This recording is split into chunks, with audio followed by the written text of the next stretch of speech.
পাঁচু cycle চালাতে থাকে।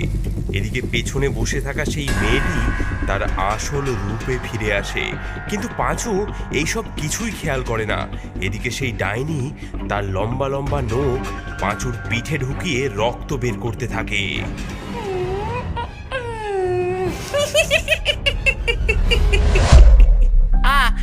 উফ, তুমি কি করছো? কিচ্ছু নয় গো সোনা, আমি তোমার পিঠে আমার নাম লিখছি।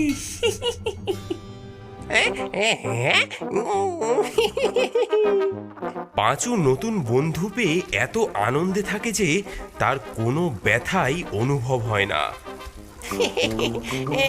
তো তুমি খুব মিষ্টি, তুমি খুব কিউট।